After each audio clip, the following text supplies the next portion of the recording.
We've traversed the tombs of Naxxramas. We've climbed every cliff on Black Rock. Now the world cries out for heroes. As a new evil rises, there will be danger. There will be doom. There will be ancient temples filled with relics, treasures, and traps. Who will answer the call?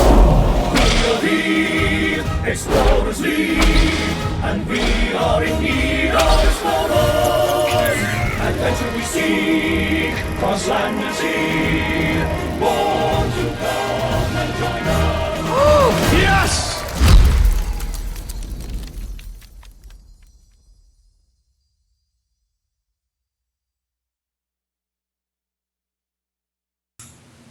Greetings, everyone, and welcome back for the SL I-League Star Series with me, Lothar, casting some of the last matches, actually all the last matches of the last phase of the group stage 1. We are right now on to two last matches. We got Lifecoach and Cipher. We'll be battling it out in the next match, and then Dog and Hot Form for the last one. We've had 3 matches and in 3-0 so far today, which is the fastest I think I've ever seen a streak of 3-0 go. And what's interesting is that Lifecoach, based on the current results, looks like he's probably guaranteed to make it through.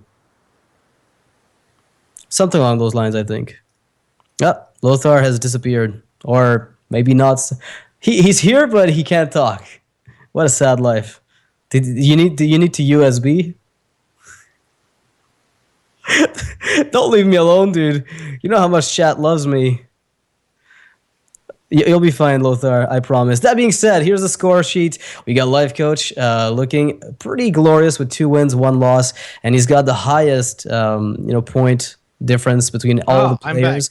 Dog, welcome back. So Dog's the only player that might actually be able to, surpass Lifecoach, assuming he wins against Hot Form afterwards, because Dog did win in the head-to-head, whereas Lifecoach cannot possibly go below Cipher and cannot possibly go below Stan, and neither Hot Form. So I think Lifecoach is actually safe in the top 2, Lothar.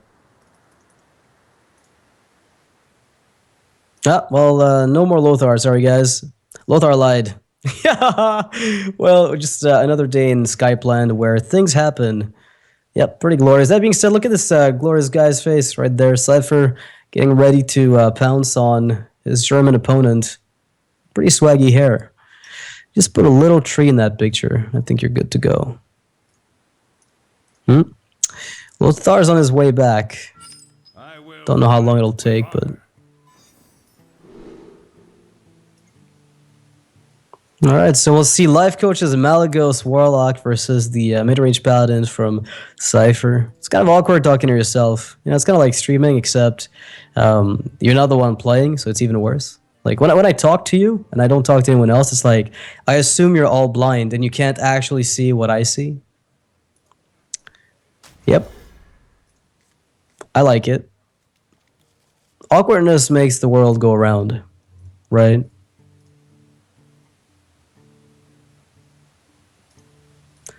Well, Lothar looks to be resting pepperonis, but it's fine. I know he loves pepperoni. Yep, not a dumb comment at all, and you cannot fail fish. Lifecoach does pick up a Dark Pillar, though, for the early game. Like, the Mortal Coil is actually one of the better cards you can find against a Paladin early, just because it helps you contest just the hero power. It guarantees almost that every single time turn 3 hits, so you're able to get, turn 2 Life Tap or turn 2 Peddler. In this case here, I'd like to see a Coin Peddler, which would be pretty cool, because you a Coin Peddler into Life Tap 2 into Life Tap Coil on 3, which is usually a pretty sweet way to do this, or you play a 1-drop and Coil on 2, which is also usually pretty good. So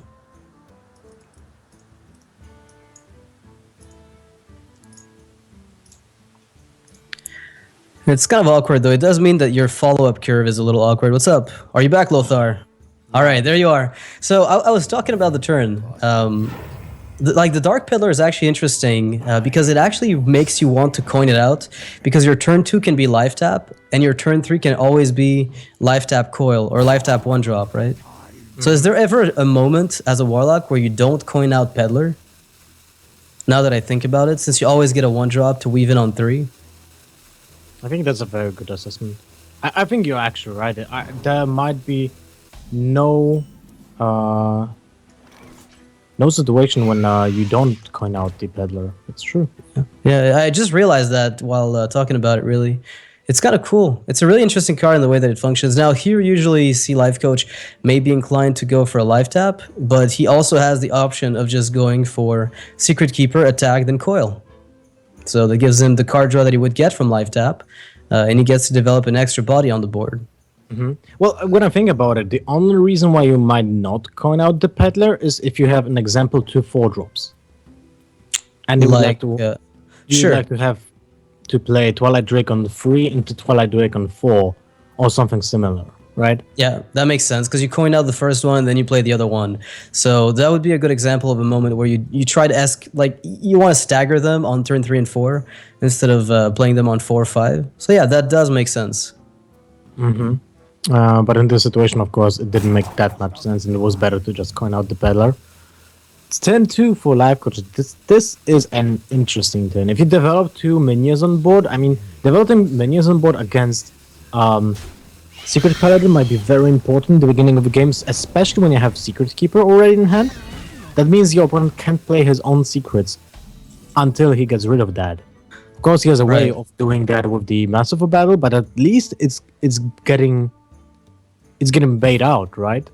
Yeah, like it's getting removed basically just by. I mean, I don't think Lifecoach minds the muster. He kind of expects it, and that's why he was thinking so long about the turn. He's like, "Do I really want to do this? Because I let him use his weapon to kill the 2/1, but ultimately you're still killing 2, 1 health minions with your Secret Keeper overall, or eating a Look at second that. charge of the weapon." Look at that. Now Lifecoach knows that there are no secrets in Cipher's hand, so he has to prepare for the worst. For only minions and true super champions in his opponent's hand. Just because Cipher didn't opt to kill the Secret Keeper Yeah. the turn afterwards. Right, because if he had killed it, then he would have told you, yeah, I plan on 4 to play secrets because I have nothing else to do. But in this case, actually, Cipher is curving out like a god. He's got the Shredder, he's got the Belcher, and he's got the Challenger back to back, and he still hasn't found a single secret, which means he gets the perfect value. Exactly. Full value for Lifecoach will be also given by the fact that he has Twilight Drake into Hellfire and Dark Bomb. But the problem is it might be too slow just to take a chance to clear the board. It might be even a turn when you Hellfire now, but it's not ideal. It's usually you want to clear the board after there's the Mysterious Challenger, so you can play Hellfire into Big Game Hunter and just clean up this Soul Everything, Survivor, yeah. which will be the Mysterious The Challenger. Challenger, yeah, it'll be a 9/8. Everything dies. Redemption triggers on some of the 1/1s, so there's a chance that maybe one of those gets buffed up, right? If the Avenge ends up landing on those, depending on the ordering and player priority. But I think overall that's got to be what you're trying to do. It's funny how BGH is one of the few counters to a tempo play with Challenger. He's even got a turn 8 now. Yeah, but That's the an- Keeper of Ultiman is just annoying as hell here. Puts 2 minions on board that are very difficult to remove. Yeah, don't die to Hellfire. Yeah, one dies but still leaves a body, and the second one just laps at Hellfire. So very annoying for Lifecoach here. Could you go for Imp Gang Boss? With a Palta Shredder on board already. Yeah, that's kind of awkward. Well, you will have to. You might go for the Twilight Guardian and hope that it ends up popping the Shredder and weakening the Oldemon, the Keeper. But what's your plan then against the Mysterious Challenger? Because you will You not Dark have Bomb that it and then you Hellfire, right? But then you bring back to life the Shredders. I mean, whatever's inside the. Actually, it'll bring back the 1/1 in this case, right? Yeah, it would bring back the actually, it will 1/1, bring back so- the 1/1. Yeah, so that could work out depending on what Lifecoach sees here. I think the Guardian into Dark Bomb, the 6/6, and Hellfire looks kind of appealing. Might not be the perfect outcome since he still does risk taking some damage if Cipher has the perfect answer. But it is definitely something that he's looking at. It's almost as though he's got no other choice. Yeah, I guess so. Let's see what will be taken for Cipher. The one of the noble sacrifices picked up, so that will not give value from the mysterious challenger. Yeah, the second challenger will not get the noble sack out, which I think right now against Lifecoach is not really something you're too worried about, right? Since you're still... Oh, that's also a really good 2-drop. Yeah, it is. It's That is a really, really good 2-drop. And it will also mean that the event will land on the Keeper of Urdaman if it will be used. So Lifecoach is hoping the Avenge lands on the 6-6 and Doesn't he land it on the whiffs. 6-6. Yeah, that is not what Lifecoach wants to see. So he redeems the frog, which will deal more damage to him, and the BGH cannot kill the Mysterious Challenger, unfortunately for Lifecoach. And that is basically it, and Cipher will take game 1 in about, what, 2 minutes? Maybe a little less than that. Maybe I'm a not little sure. more. I didn't see half of the game. Yeah, you didn't miss much. You came in basically when the game had sort of started. He coined out the Peddler, and that was it. But I guess turn 1 for Lifecoach is about half the game. Love Skype, man. Really. Innovate and Skype. Those are the two things that cannot... Like, they could have been just erased from all From lives. history? No. Wow, that's can't a erase- huge glass, bro. He has to be German. Who? Cipher? Yeah, with I that didn't huge glass see. from- he had like the huge glass from Oktoberfest, you know? Oh, yeah. Well, Cypher's a UK bloke, right? If I recall. So he could sometimes make trips to Germany, get himself some serious mugs. Like, get up his mug swag. Make sure it's up He's there in at the a bar. German-based organization, so yeah. Right. Good point. Actually, that explains quite a bit. Or maybe, he just bought a big mug. With naked dudes on it. Yeah, I do. like it. All right, so Lifecoach here is considering, what do I do here? He knows Cypher's lineup is super aggressive. One thing that we know is that Lifecoach, with his Paladin, could be able to stop the Fel Reavers from the Druid from Cipher. But Cipher picks up, oh goodness gracious, Cipher. What the This is hell? This is illegal, Cipher. You ought to stop this. Do you go for Living Roots into Dance's Aspirant? Nah. Unless, it depends on what I top deck. If I pick up a Raptor, I might. But the problem with that, of course, is always... I mean, you keep the coin either way, right? So I think I'd try. I'd give it a shot. If I pick up a Raptor, I'd do it. If I don't, I'd probably slow down a bit. Interesting. Because you can play Dirty the Claw on turn 3 if your Genesis survives. Turn 2 is a blank unless you will just use hero power, which is also not ideal, but there are huge chances of drawing just a minion, which can be even Leper Gnome, which can be actually can be whatever. And Yeah. then still be good for turn 3. Basically, Or any turn one 2 drop. actually, because it's Turn just 2 works. 3 mana. Yeah. Yeah. So Lifecoach, of course, besides Zombie Chow's potentially in his deck, has nothing else. And now Cipher, the Savage World doesn't look like much, right? Well, but the thing it is, can with be the used Living on Roots, turn it's 3. crazy. Yeah. Now I would definitely go for the Living Roots into Dance's Aspirant, because that means next turn I can just... If my creatures survive, I just play Savador on that turn. That's 8 damage on turn 3. I mean, a 3-mana deal 8 damage sounds pretty convincing. Yep. Like, you really don't even have to try to get, the crazy Force of Nature Savage War. That's kind of an ideal scenario, but you're still getting the same amount of extra damage from it here. Yeah, so it doesn't wait for turn 9. And there's no way Lifecoach will not play the Wild Growth. So it will be a turn when Savage will be played just like so. Well, Go for it. I think you have to do it, man. The thing is, if you lose the Aspirant next turn with a swipe, then you can't play your Druid of the Claw, right? And maybe the Juggler in that case is slightly better, because you do get to attack with the Juggler. I know it's a really tough decision to make, but I don't know, man. Like, this board is not weak to Keeper of the Grove, but when you play Nap Juggler, then it's weak to the board, and you can't play Savagor until turn 6, because... until 6 mana, so it's turn 5, because you want to coin out Druid of the Claw, right? Yeah, I guess you're right. Ultimately, even if you play juggler one turn later, like if there's a swipe here, that's too bad. But if there's none, then you're in a great spot. And right now, life coach, yeah, not with the greatest of options. I mean, you have to use Keeper just to kill the 1/1, and that's it.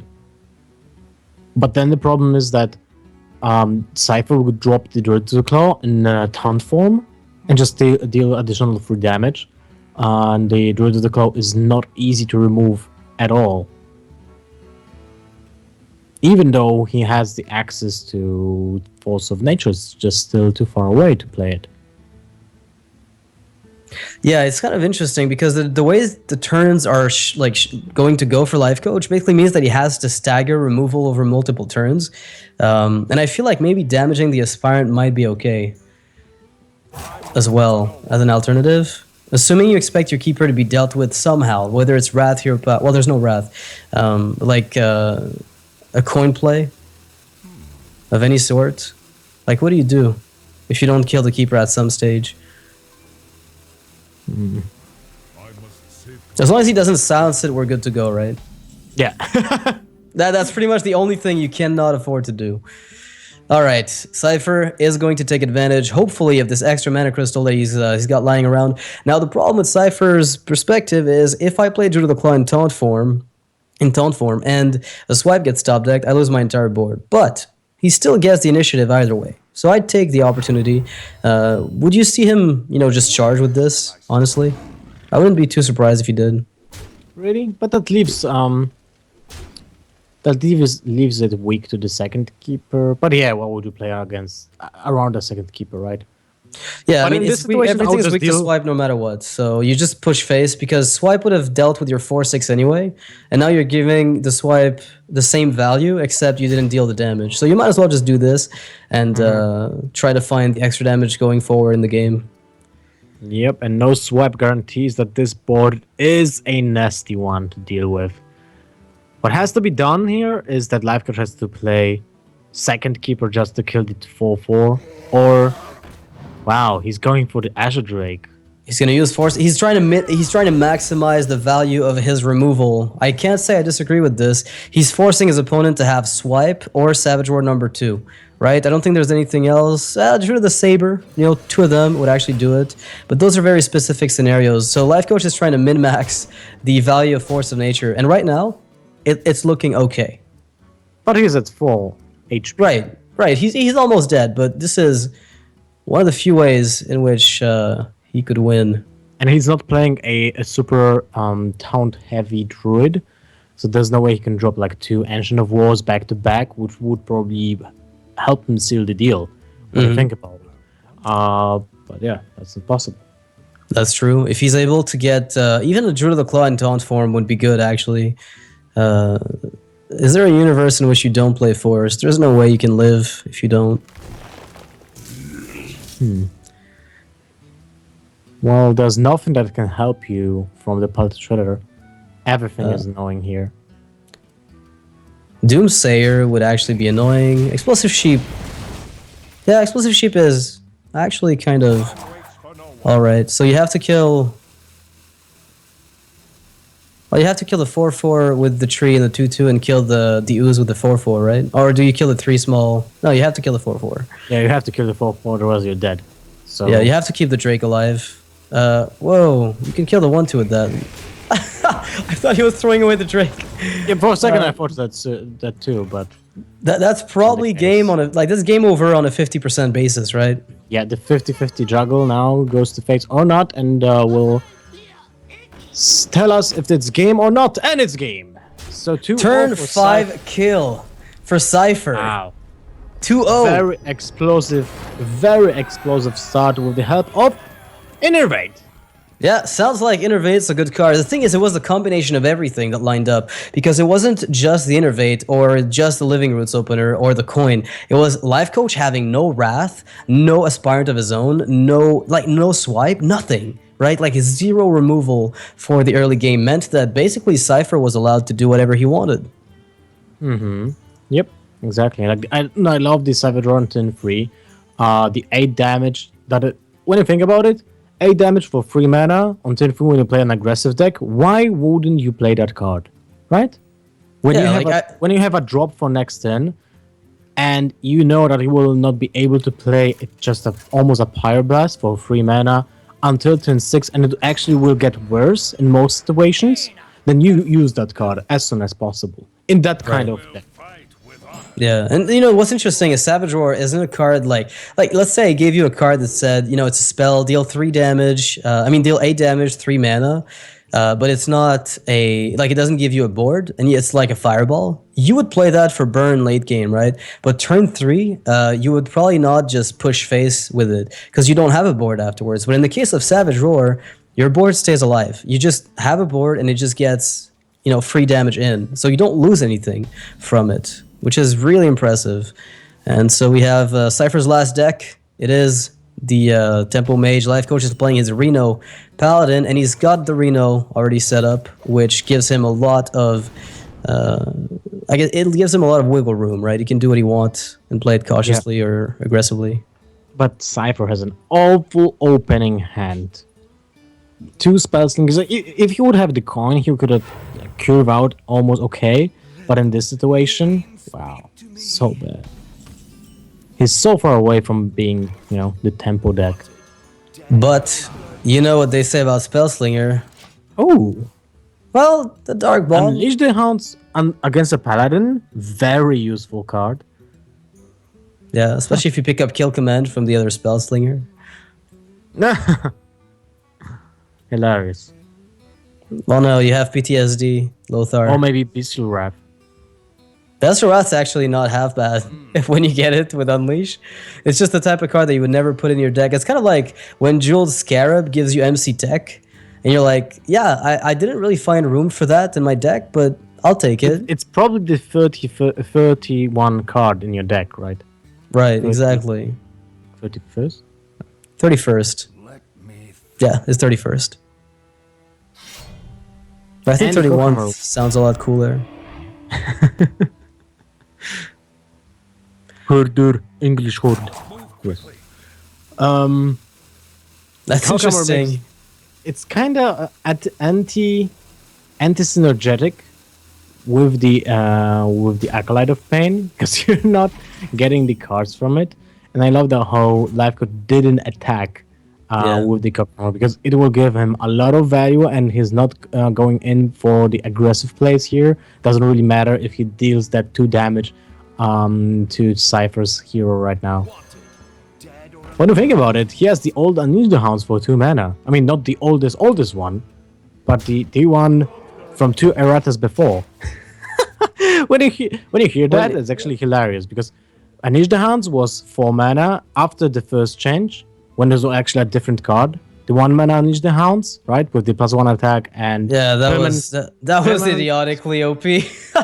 +1 attack Right. for all beasts as a permanent effect, and give them charge. That was for 1 mana. Then it was changed to Unleash the Hounds for 4 mana with the current form that we know, but it was more expensive. Then it was changed to 2 mana, and it was kind of too OP. So then it was changed to 3, and now we have Yeah. it. And all along, the only broken part of it was the buzzard.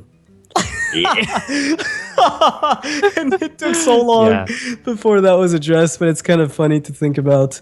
Right now, by the way, I want to say one thing. The Holy Wrath that Cipher picked up from the Spellslinger, this is a type of card that is so high in variance in what it will do in this matchup, or in this match, that you just can't predict anything. The thing is, we see already a Sylvanas and an Azure Drake in Cipher's hand, which means the Mana Worms are still in there. The low-cost cards are still in his deck, which makes Holy Wrath tremendously worse. Yeah, that's true. 1 Mana Worm out the way. So, would you go for Mana Worm Sorcerer's Counterspell? You prevent the Consecration.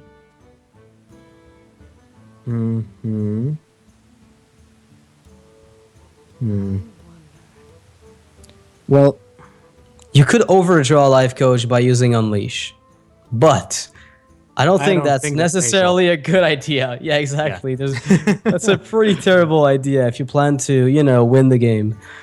the Azure Drake just seems like a good drop. You don't gain anything this turn, but you have a solid minion on board, and you have more options, especially with a second Sorcerer's Apprentice, you can get some broken things right away. So for Lifecoach, this is a turn when you should use the 1/1 to kill the Spellslinger and just drop the Belcher. Doesn't seem to be the best answer to an Azure Drake, especially if your opponent has a Frostbolt, but I think that's the only reasonable option here. Yeah, I mean, Assassinate on this also doesn't look too bad, but it's kind of a waste when you know the bigger things are still waiting to be played. Water Elemental. Actually, that's a very good card against Paladin in general. There are so many weapons that are being disrupted by the single Water Elemental, and it's so hard to get rid of it. Unless you'll use a Paladin Sky Golem, of course. But how often do you see that? What do you play here if you're a Cipher? Like, when do you time your Sylvanas for? And how much do you value getting that counterspell out earlier than later, right? Like, if you go double Sorcerer's Apprentice, like Mana Worm, double Sorcerer's Counterspell, is that too much of a waste? Because I feel like you're protected from Consecration pretty much all the time. Pretty much all the time, right? And then, if that's the case, then you're able to capitalize on those little minions and maybe play Flamewaker with Unleash or Holy Wrath, depending. I don't know. He's going to keep that counterspell for later. Well, the counterspell doesn't really have that much value when you played already 2 Spellslingers, right? Because your opponent might have some really bad spells that he will just play for 1 mana, maybe 2, and he will have the advantage of the tempo by that. Sure. That's a good point. The fact that you gave him spells that you have no idea what they are, then that can play a big role in not wanting to play that counterspell or waste it away, basically. The bad thing about the Owl here is something I kind of right? dislike. How can you get the full clear with the Consecration? Would you use the Consecration? Well, it's tough to say. It's tough to say, but ultimately, if I can stop Tempo Mage from snowballing, right? Because every single time you clear their boards, they. But you didn't see restart. any Sorcerer's Apprentice. You didn't see any Voidwalkers. You didn't see Voidwalkers, Flamewakers. You didn't see any Mana Worms. All those pesky Swarm minions are still in the deck, and Paladin is relying on that Consecration to help clear those minions, right? So if you have another option to clear the board with higher health minions by not using Consecration, you might push your opponent into overextending and then taking advantage of having that. So I was thinking about leaving the Sylvanas on board right now because the Belcher kind of protects you from the sacrifice of Sylvanas unless your opponent frostbolt it himself, right? Yeah, and then that's kind of okay. Yeah, well, you can't play the Paladin Sky Golem into that, right? But I was just thinking about the mini bot, heal bot instead, you know? Yeah, we'll see whether or not Lifecoach wants to play the heal bot before or after Reno. That's the really tricky part, I think, about playing a Reno deck is like when do you pull the trigger on getting Reno out? Like in this case, Lifecoach isn't too worried about the Lothab. In fact, if anything, it's good. Because yes, it is a big minion, yes, it is annoying, but it also doesn't stop you from playing your own big dudes. So he's able to play either the Cairn if he wants, the Sky Golem to contest the Lothab directly. I think he's in a pretty good spot here. Sky Golem looks really appealing.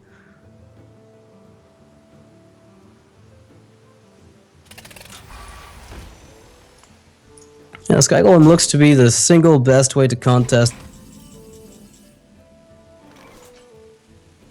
He does have having some problems with I think your connection. Hello, Noxious? Yes, what's up? Oh, nothing. Some minor problems, of course, with the communication here. I didn't hear it for a few seconds. Oh. But yeah, the Sky Golem helps with the board control right now, and one of the unusual things about unusual things about this game is the fact that Cipher has full hand when he's playing Tempo Mage. That's something you don't see often when you play that type of swarmy vomiting cards deck on the board, right? You just want to vomit those cards as soon as possible to gain the board advantage by sacrificing card advantage from your hand. Yeah, but he's pacing himself very nicely. He's setting up for the biggest, baddest double Sorcerer Apprentice Flamewaker play. Mm-hmm. So he's getting himself he's going to be able to use the Unstable for free, which is basically one spell, and then the Unleash for 1 mana. So When you think about it, he can use the Unstable Portal as a 0 mana 5-drop. It could be that, right? He might be able to pull that off. And that's really insane. He can get a 6-drop because you use 3, 5, 7, 8. Actually, he can play a 7 mana drop from the Unstable Portal on the turn when he plays 3 minions on board. That would be insane. Imagine a Dr. Boom played with in the same turn as 2 Sorcerer's Apprentice and a Flamewaker. Well, it costs him 7 to play the minions, right? Yeah, And then he has 2 zeros. mana left. Right, so he's got five mana to play whatever comes out. So in a nutshell, he can put out a 5-drop, which is actually one of the rare scenarios where playing this late game is working out. Because usually you see them, played in the early game on curve, but since his hand was so clunky, he's had to play it very slowly. And it's kind of unfortunate for him, I think. This Mirror Entity is so good. Wow. But now Lifecoach will know that this is a mirror entity this time. Because he was playing in the blind with the first secret. But the second mirror and the second secret will just give him the answer that this time this is the mirror entity. He's not. I mean, he's not guaranteed to kill that Sky Golem. Would you have maybe considered killing it first ever? Salty Aha. job. Look at that. There we go. And he fills up his board. He can use the hounds to kill off the Sky Golem. And 2/4 comes out, which is a pretty mild 4-drop. Doesn't deal that much damage, and you've already seen the Consecration, right? Exactly. This is the turn when the consecration will come in handy. But even with the consecration, still feels like a really bad situation for Lifecoach. And now it happened what I want. What you usually see with the Temple Mage, he just threw away every single card in his hand from full hand to 2 cards left in his hand in a single turn. Wow, the greed. So many good drops in the hand, but the problem is there's mirror entity. Yeah, would you maybe play BGH, kill it, and then assassinate the Lothab? Or, it looks clunky, I'm aware. I'm So very it's just aware. better but to kill one of their Sorcerer's Apprentice, I think. Yeah, I guess, at this stage of the game. But what do you feed into this? The question is, do you have to feed? What if you just assassinate and play Reno next turn? Is that good enough? Well, if you draw a zombie chowder, then of course it's perfect, but the assassinate might be even a better target for the water elemental. Well, how likely is he to find a weapon off the top? I like assassinate, hero power. And even if you have a weapon, will you play the weapon instead of a minion? I don't think That's so the at this question. stage. Yeah, I doubt it. Not with these drops. As soon as he's able to defuse that mirror entity, he will be able to make a decision as to what to do going forward. Because right now there's 7, 8, 9 on board for Cipher. If he picks up, Holy Wrath and a Fireball off the top, that could just be it. Like Frostbolt could also. Oh. Well, It's that's Well- 3, 4. Wait. 5, 8, 9, 12, 13. I can't believe this. 14. It's almost lethal, right? If I'm counting it correctly. 1-0. Unless you He's got. If it hits face, it's guaranteed to hit face, right? He has to hit twice. Right. And even then, So- it's like it's almost the lethal that he's looking for. He could put his opponent down to 1. The problem is he's like, yeah, but what if Reno? If I play this and Reno comes out, then I've wasted all my burst. Do I just ping Scientist and pass? It's a very interesting turn. And it's only interesting because he knows that Lifecoach plays Reno Jackson. Wow. It changes absolutely everything about this match. But Cipher, I don't think he's going to be willing to overextend here with, dumping all the burn. I wouldn't be surprised to see him play every minion, because why not? But, okay. That's the quality. But no consecration, no second consecration for Lifecoach. Still mirror entities up. Wow. If only the hero power would have count for mirror entity. Well, I mean, you have to Reno no matter what. Now, the only question the Lifecoach is asking himself is, if I play the Reno, right, do I want to give him a 4-6 or a 4-2? I think in this case, keeping the BGH, if you're expecting Dr. Boom to possibly come out, may be valuable. But I think it's a tough call either way.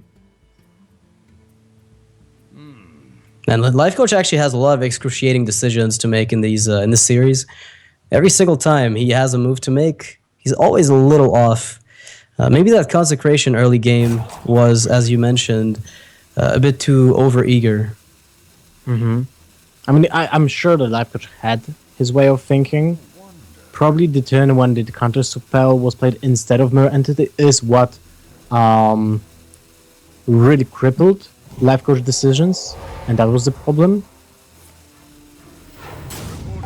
Oh man, what a sick play from Lifecoach. So he does equality, hero power, and play Reno. Goes back up to 30. He's got the 1-1 to kill pretty much anything. The thing is, he knows that's going to get pinged, which is a bit unfortunate for him. And now, Cipher, well, okay. 2, 5, 6, 7, 8, 9, 10, 11. He's got 15 plus another 9 with 4 pings from the Flame Waker. That's a lot of damage. Yeah, I mean, you could Fireball Reno, and if there's no other consecration, you're good to go. Yep. And Lifecoach has like 1 to 18 to draw a second consecration, that would be my guess. Does he play 2? I'm sure he has to play 2. In such a greedy deck, when you rely on board control with equality consecration, you have to play 2. And look at that. He's on the same point, almost at the same point as last turn, but even the it's even worse because there's the Reno on Cipher's side of the board. Avenging Wrath, ladies and gentlemen, that is the card, if he plays it, that needs to come out right now. Or the other consec, as we talked about, that's Zombie Chow. Zombie Chow is 1 turn too late for that mirror entity, and that's it. Another 3-0. 3-0 again in this last day, but hey, Lifecoach can still, smile a little bit because he's still in the top 2 no matter what, I think. Cipher does not... As you're sure, but right? I'm not sure. So we'll have to see. Not exactly sure, but another 4-0. Yeah, we just got the confirmation. Actually, Lifecoach right. is still in top 2. Yeah, Cipher... I mean, Dog is the only one that I think could pass... Lifecoach in the current rankings, but although Cipher now did win 2 matches, so he is 2-2, right? He lost against Stensivka earlier, if I'm not mistaken. I think that's about it. He lost versus Stensivka and versus Hot Form. So the next match will be Dog in Hot Form. If Dog wins, I think he takes first place, and then that should be what determines who gets the other spot. It looks so cool. 3-0, 3-0, 3-0, 3-0. Yeah.